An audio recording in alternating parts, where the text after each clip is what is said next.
aqui. Meu Deus. Hã? Pedro? Pedro? Pedro? Hã?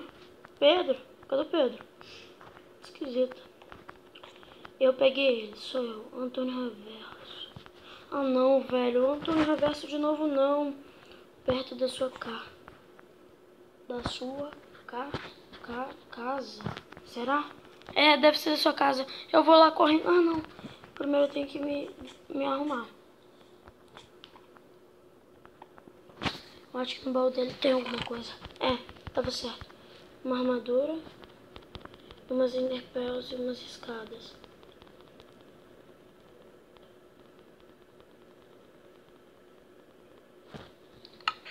Pronto. Beleza. Eu já me equipar aqui.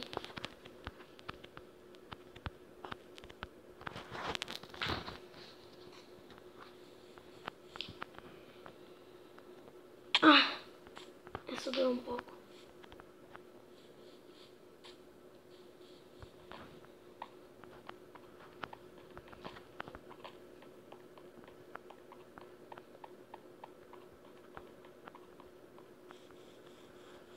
Esse aqui. Eu tô vendo lá.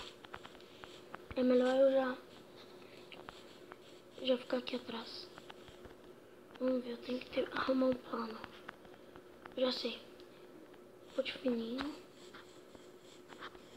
E vamos ver o que vai dar agora.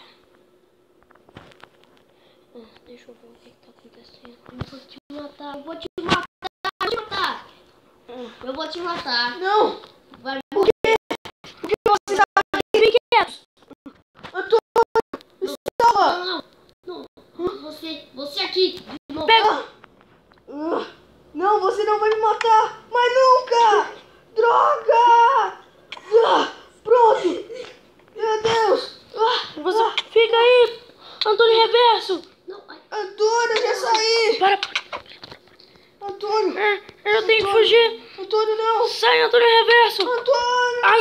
Foge, Pedro! Feche, Pedro! Já sai! Vai pra sua casa! eu vou te matar, Pedro. Não vai não! Matar, Pedro. Volta aqui, vocês dois. Pedro! A pérola! Eu vou atrás. Vai! Corre!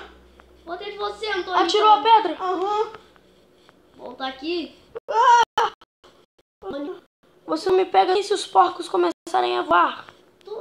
Toma. Sai, senão eu uso o meu poder.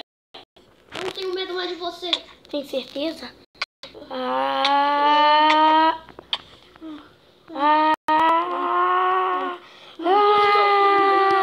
Eu vou te matar!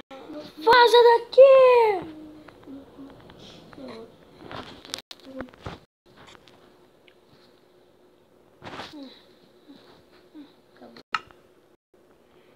Só fala uma coisa, Antônio, só que a ideia ficou muito errada, né?